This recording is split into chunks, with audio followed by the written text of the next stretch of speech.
In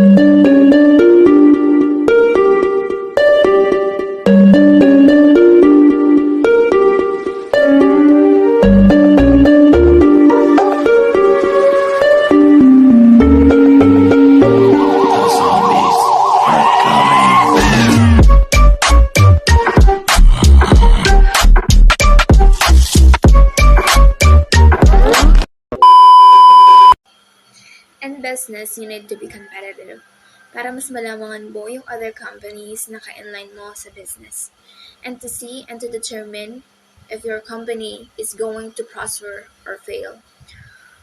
Marketing influences competitiveness. First, identifying what consumer wants or needs is an input to their decision-making process para malaman nila kung ano yung mga gusto ng tao para hindi sila magkamali sa itatayo nilang business. Second, price and quality, of course. Pati dyan dapat competitive tayo. To improve the product or service, but the quality is nandun pa din. Maganda and sulit. Para balik-balikan tayo ng mga tao. And lastly, advertising and promotion.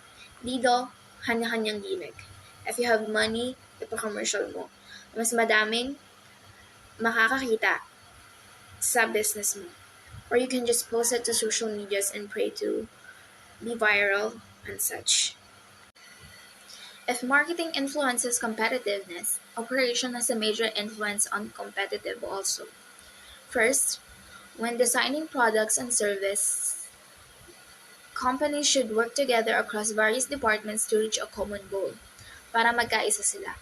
To match available resources in terms of money, supply chain, and consumer needs and wants.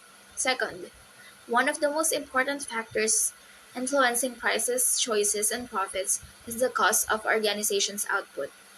Na totoo naman, organization with higher productivity rates than their competitors have a competitive cost advantage. Third, location.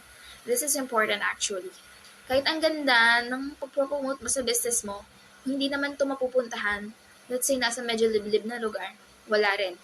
Mas okay siya if malapit siya sa school, nasa loob ng mall, or sa maraming tao. Fourth, quality. This is important also. Kailangan balance yung price and quality ng product mo.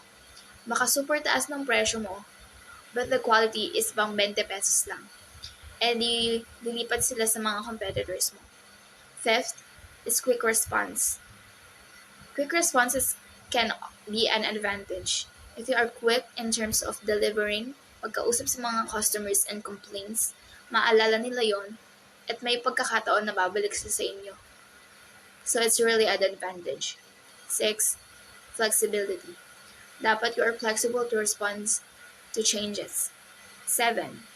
Inventory management. Kung gaano ka prepared to match supplies of goods with demands. 8. Supply chain management.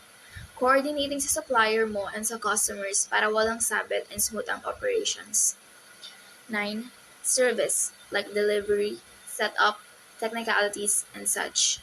10. Managers and employees, of course, dapat competitive din sila. Why some organizations fail? Organizations fail or perform poorly for a variety of reasons. Being aware of those reasons can help manager avoid making similar mistakes. Among the reasons are the following. First, neglecting operations strategy. Second, failing to capitalize on advantages and strengths. Third, putting too much emphasis on short-term financial performance than long-term and pag-research. Fourth, putting emphasis to product and service design pero hindi sa process improvement. Fifth, neglecting investments. Sixth, failing to establish good internal communications and cooperations among different areas. And lastly, failing to consider customers' wants and needs, the most important thing. Number 2 is mission and strategies. As organizations, mission is the reason for its existence. It is expressed in its mission statement. For a business organization, the mission statement should answer the question, what business are we in?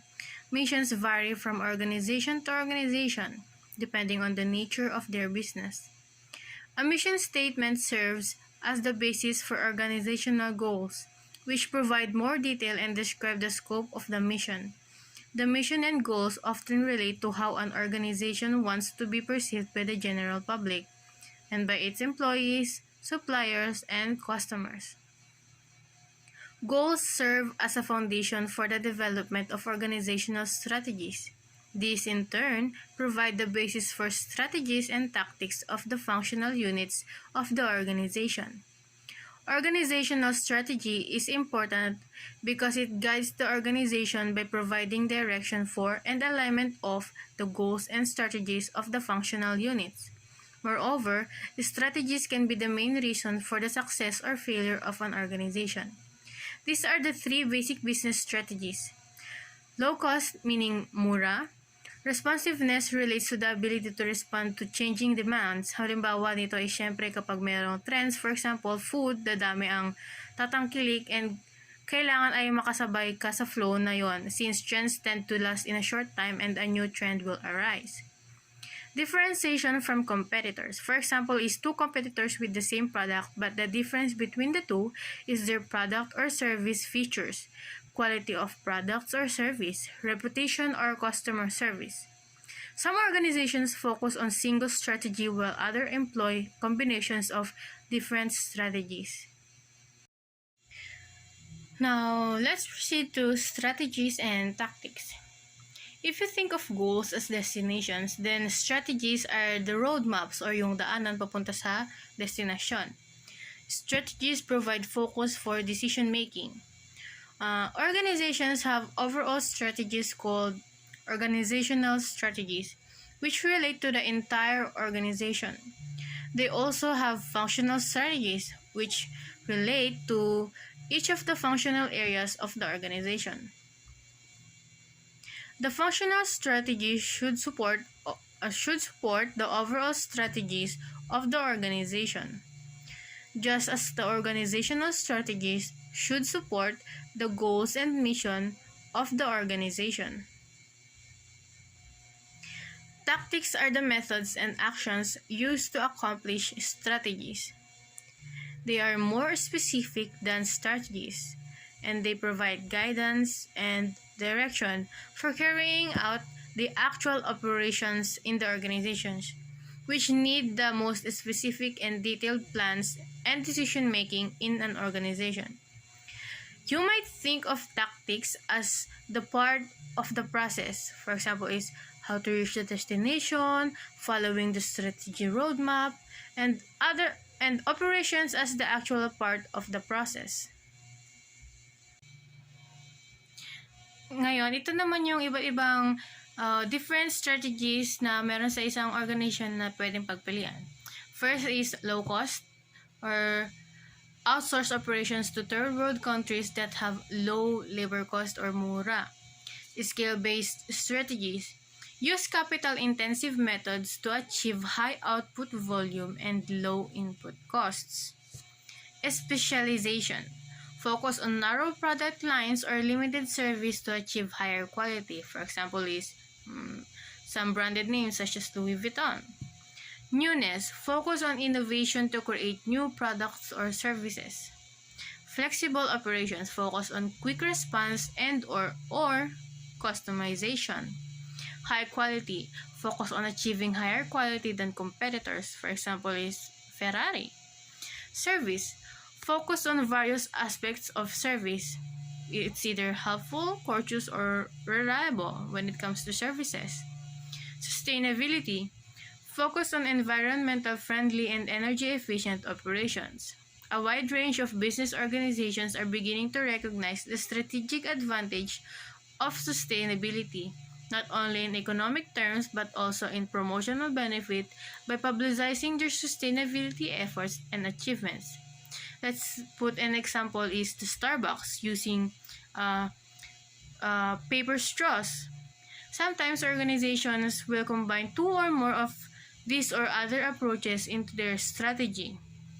However, unless they are careful, they risk losing focus and not achieving advantage in any category, which will end up failing. Generally speaking, strategy formulation takes into account the way organizations compete and a particular organization's assessments of its own strengths and weaknesses in order to take advantage of its core competencies, those special attributes of abilities possessed by an organization that give it a competitive edge. The most effective organizations use an approach that develops core competencies based on customer needs as well as on what the competition is doing. Marketing and operations work closely to match customer needs with operations capabilities. Competitor competencies are important for several reasons. For example, if a competitor is able to supply high-quality products, it may be necessary to meet that high quality as your baseline. However, merely matching a competitor is usually not sufficient to gain market share or to gain buyers or customers. It may be necessary to exceed the quality level of the competitor or gain an edge by excelling in one or more other dimensions, such as rapid delivery or service after the sale. Walmart, for example, has been very successful in managing its supply chain, which has contributed to its competitive advantage. Strategy formulation. Strategy formulation is almost always critical to the success of a strategy. To formulate an effective strategy, senior managers must take into the account the core competencies of the organizations, and they must scan the environment. They must determine what competitors are doing or planning to do, and take that into account. They must critically examine other factors that could have either positive or negative effects. This is sometimes referred to as the SWOT analysis or SWOT approach, which are strengths, weaknesses, opportunities, and threats. Strengths and weaknesses have an internal focus and are typically evaluated by operations people. Threats and opportunities have an external focus and are typically evaluated by marketing people. SWOT is often regarded as the link between organizational strategy and operations strategy. SWOT is often regarded as the link between organization strategy and operations strategy. An alternative to SWOT analysis is Michael Porter's 5 forces model, which takes into account the threat of new competition, the threat of substitute products or services, the bargaining power of customers, the bargaining power of suppliers, and the intensity of the competition. In formulating a successful strategy, organizations must take into account both order qualifiers and winners or order winners. So, what is order qualifiers? Are those characteristics that potential customers perceive as minimum standard of acceptability for a product to be considered for purchase. For example is lip tint, kung maganda ba yung tinta nito sa lips ng isang tao. Next is order winners. Are those characteristics of an organization's good or services that cause them to be perceived as better than the competition? Environmental scanning is the monitoring of events and trends that present either threats or opportunities for the organization. Another key factor to consider when developing strategies is technological change, which can present real opportunities and threats to an organization. Technological changes occur in products, in services, and in processes. The obvious benefit is a competitive edge. The risk is that incorrect choices, poor execution, and higher than expected operating costs will create competitive disadvantages. Important factors may be internal or external. These are the following key external factors. First is economic conditions. Economic conditions, these include the general health and direction of the economy, inflation and deflation, interest rates, tax laws, and tariffs. Number 2 is political conditions. These include favorable or unfavorable attitudes toward business political stability or instability and wars. Number 3 is legal environment. This includes antitrust laws, government regulations, trade restrictions, minimum wage laws, product liability laws, and recent court experience, labor laws, and patents. Number 4 is technology. This can include the rate at which product innovations are occurring, current and future process technology. For example, is equipment, materials, and handling. And design technology. Fifth is competition. This include the number and strength of competitors and basis of competition, like the price, quality, special features, and the case of market entry. And lastly, markets. This includes size, location, brand loyalties, ease of entry, potential for growth, long-term stability, and demographics. The organizations also must take into account various internal factors that relate to possible strengths or weaknesses. Among the key internal factors are the following. First is the human resources. These include the skills and abilities of managers and workers, special talents like creativity, designing, and problem solving, loyalty to the organization, expertise, dedication, and experience. 2. Facilities and equipment. Capacities, location, age, and cost to maintain or replace can have a significant impact on operations. Third, financial resources. Cash flow, access to additional funding, existing debt burden, and cost of capital are important considerations. Fourth, of course, customers. Their loyalty, existing relationships, and understanding of wants and needs are important. Number 5 is products and services. These include existing products and services and the potential for new products and services. 6. Technology. This includes existing technology, the ability to integrate new technology, and the probable impact of technology on current and future operations. 7th, suppliers. Supplier relationships, dependability of suppliers, quality, flexibility, and service are typical considerations. And lastly are other. Other factors include patents, labor relations, company or product image, distribution channels, relationships and distributors, maintenance of facilities and equipment, access to resources, and access to markets. The organization may decide to have a single dominant strategy, for example, is be the price leader, or to have multiple strategies. A single strategy would allow the organization to concentrate on one particular strength of market condition. On the other hand, multiple strategies may be needed to address a particular set of conditions. Growth is often a component of strategy, especially for new companies. A key aspect of this strategy is the need to seek a growth rate that is sustainable. Companies increase their risk of failure not only by missing or incomplete strategies. They also fail due to poor execution of strategies, and sometimes they fail due to factors beyond their control, such as natural or man-made disasters, major political or economic changes, or competitors that have an overwhelming advantage. For example, is they have deep pockets, very low labor costs, less rigorous environmental requirements. Supply chain strategy.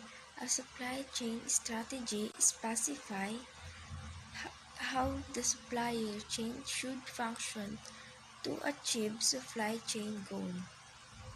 The supply chain strategy should be aligned with the business strategy. If it is well executed, it can create value for the organization. Establish how the organization should work with supplier, and policies relating to customer relationship and sustainability. Sustainability strategy Sustainability strategies are plan and effort that a business put into place in order that remain a going concern. Their strategies include corporate governance, em- employees development, innovation, and systematic environments. To be successful, they will need a sustainability strategy that requires evaluating sustainability to the level of organizational governance, formulating goals for product and service, for process and for the ensure supply chain, measuring achievement and striving for environment and possible linking its executive compensation to achievement of sustainability goal. Global strategy allow company to enter market in various country, reaping reward previously unthinkable had they not branches out from their country of origin. Global strategy is a short-term term that covers three areas: global, multinational, international strategy. Essentially, their three strategy enable an organization to achieve its objective of international expansions. Operations strategy is the total pattern of decisions which shape the long-term capabilities of any type of operations and their contribution to the overall strategy. The role of operations strategy is to provide a plan for the operations function so that it can make the best use of its resources. Operating strategy specifies the policies and plans for using the organization's resources to support its long-term competitive strategy. Strategic operation management decision area. Operations management people play a strategic role in many strategic decisions in the business organization. Two factors often to have universal strategic operation importance relate to quality and time.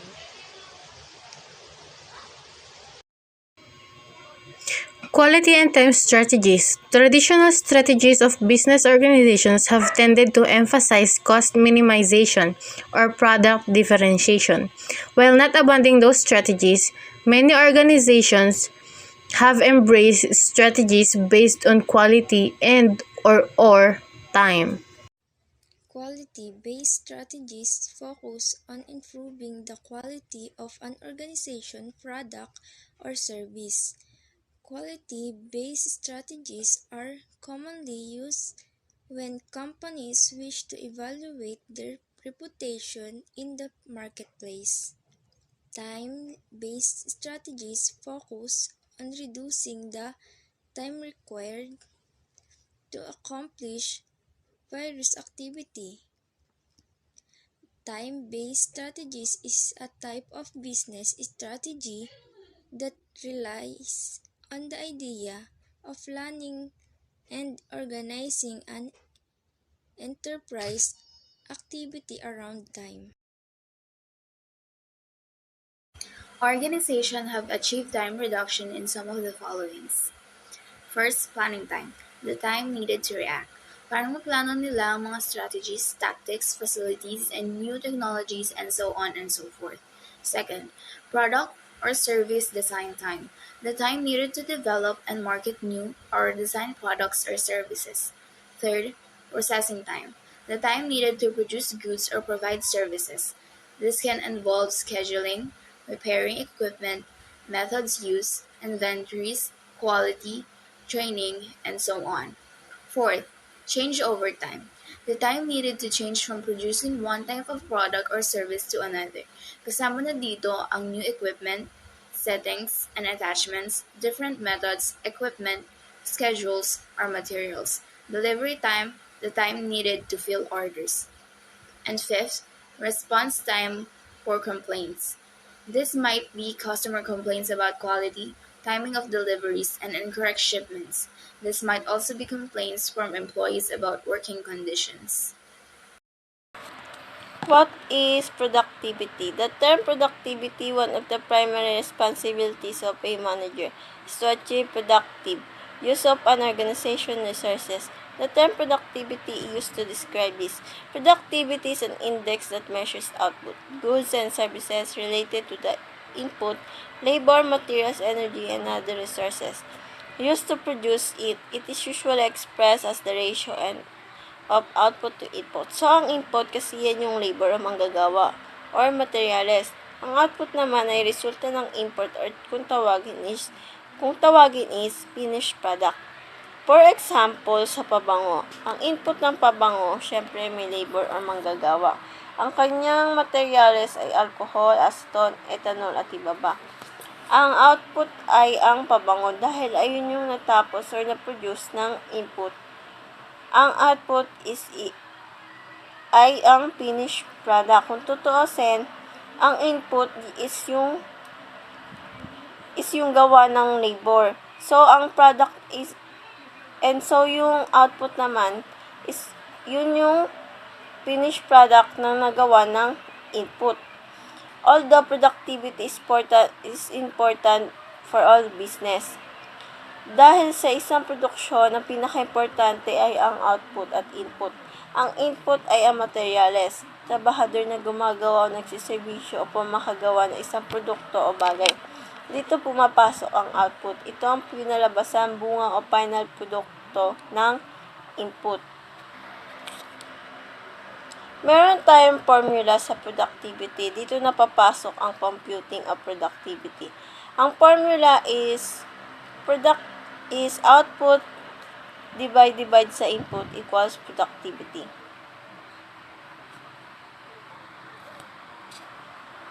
A productivity ratio can be computed for a single operation, a department, and organization for an entire country in business organization.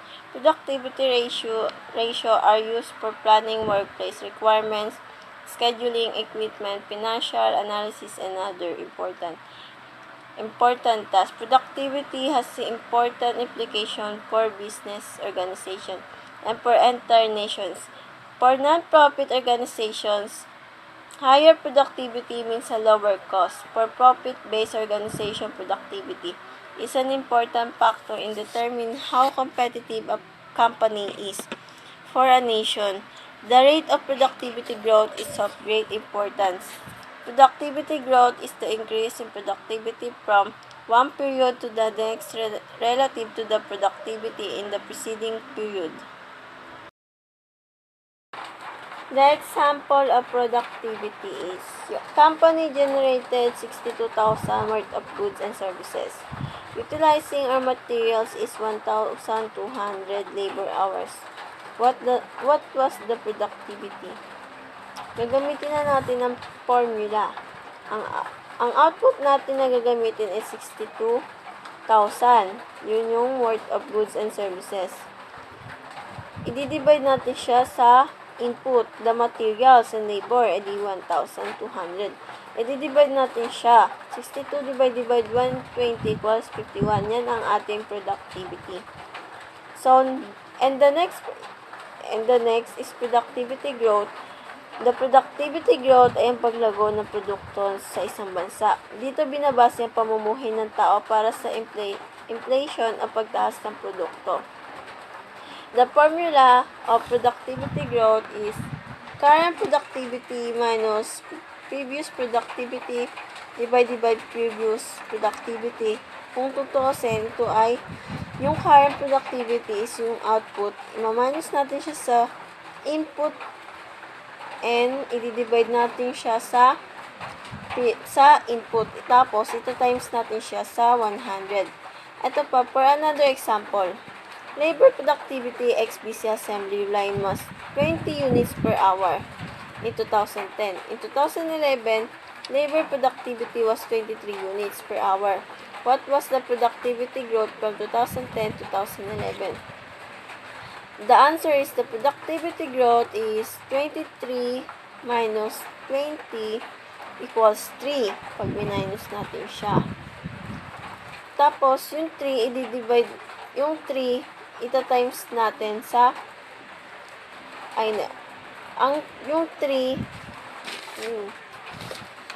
yung 3, yung sagot sa 23 minus 20, i-divide natin siya sa 20. Ang lumabas na sagot is 0.15. Tapos, ito times natin siya sa 100. Kaya ang lumabas ay 15%.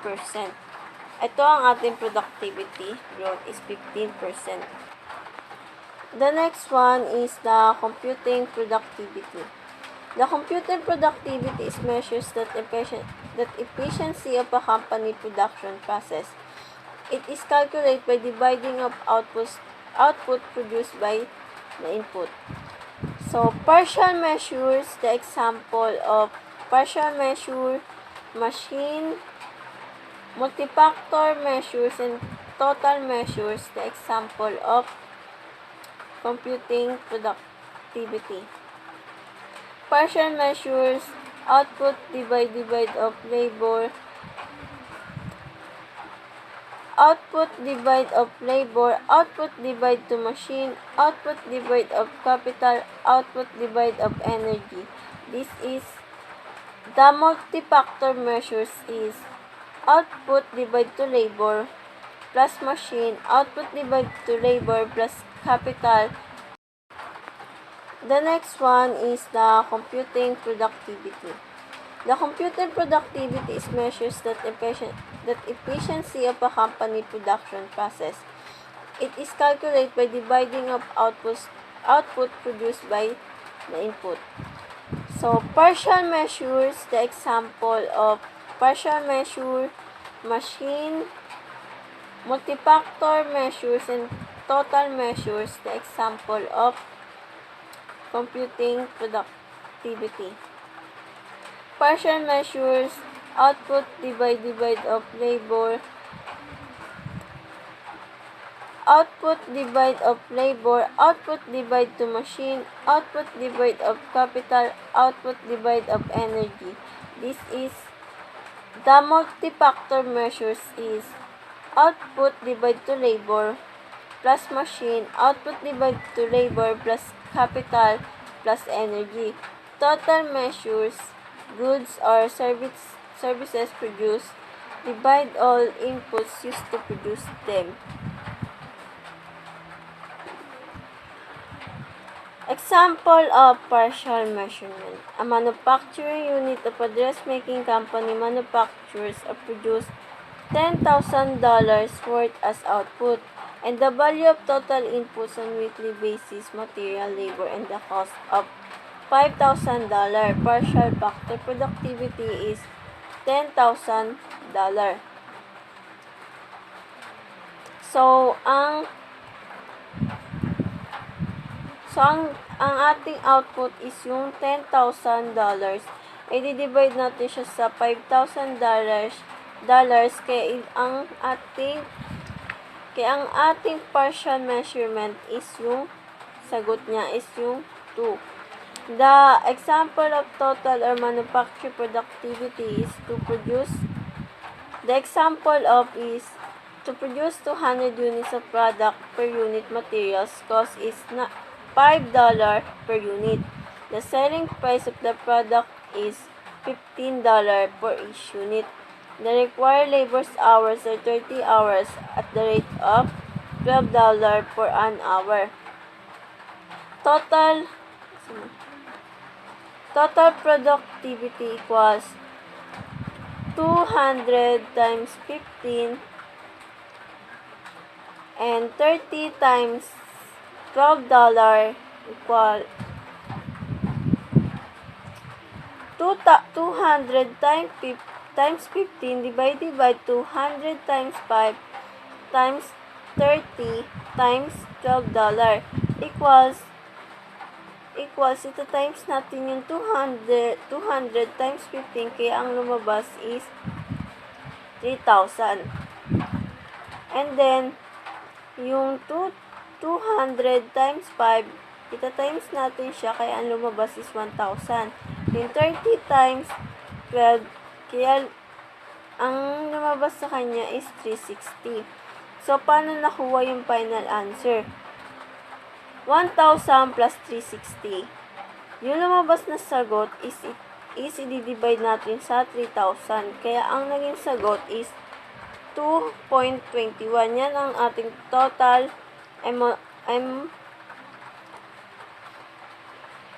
total and multi-factor productivity. And the last one is the partial measurement. Partial measures are often greatest used in operation management. Table below provides some example of partial productivity measures. The units of output used in productivity measures depend on the type of job performed. The following are example of labor productivity. First is labor productivity, machine productivity, capital productivity, and energy productivity. So, what are the productivity measures? Productivity measures are metrics that track your team's efficiency in accomplishing their tasks. There are three major types of productivity measures, which are usually expressed in one of three forms, such as partial factor productivity, multi-factor productivity, and total productivity. So you may be wondering, why is productivity measurement important in operations management? Productivity measurement helps the organization in providing timely feedback with regards to areas where it is needed. What are the productivity measures? Productivity measures are metrics that track your team's performance and figure out where everyone can improve. Productivity measures compare the resources, time, tools, energy your team uses to the amount of work they do. Ano nga ba ang productivity measurement? Ito ay tumutukoy o nagmo-monitor sa lakas ng iyong manpower. Halimbawa, meron kang isang business at ikaw ang manufacturer ng isang beauty products. Ito ay nagtatrack ng performance ng iyong mga empleyado. Gaano kadami ang nagagawa nilang produkto sa loob ng isang araw. There are three major types of productivity measures. Productivity is usually expressed in one of three forms. The first one is the partial factor productivity. The second one is the multi-factor productivity, and the third one is the total productivity. Why is productivity measurement is important in operations management? Productivity measurement helps the organization in improving timely feedback with regards to areas where it is needed. Timely feedback helps the workforce in adjusting and aligning its effort in the right direction and to move forwards towards the attainment of business goals consistently. Factors that affect productivity. 1. Standard. Standardizing processes and procedures wherever possible to reduce variability can have a significant benefit for both productivity and quality. The standard of making a product or the way they do it. 2. Quality. Quality differences may distort productivity measurements. One way this can happen is when comparisons are made over time, such as comparing the productivity of a factor how with one 30 years ago. Ito ay tumutukol sa quality, kalidad ng isang produkto o ng isang serbisyo. Halimbawa, ang sabon. Ang quality ng sabon ay nasa 30 gram at ito ay sobrang bula. Pero after 30 years, ito ay nagbago. Kumonte, lumiit ang produkto. Mahalaga na ang quality ng isang produkto ay consistent sapagkat ito ay nakakaapekto sa produksyon ng inyong business. 3. Internet. Use of the internet can lower costs of a wide range of transactions, thereby increasing productivity measurements. It is likely that this will affect will continue to increase productivity and their foreseeable future. 4. Virus. Computer viruses can have an immense negative impact on productivity. Alam naman ng lahat na ang virus ay hindi magandang dulot sa isang computer. Gaya ng sabi dyan, computer viruses can have an immense negative impact on productivity. 5. Searching for lost. Searching for lost or misplaced items wastes time, hence negatively affecting productivity. Pag naghahanap tayo ng nawawala, halimbawa sa isang production site, ay nawawala ang isang machinery na kailangan sa paggawa ng isang produkto. Ito ay makakaapekto sa paggawa ng mga product kung hahanapin pa yung nawawalang bagay. Next is scrap.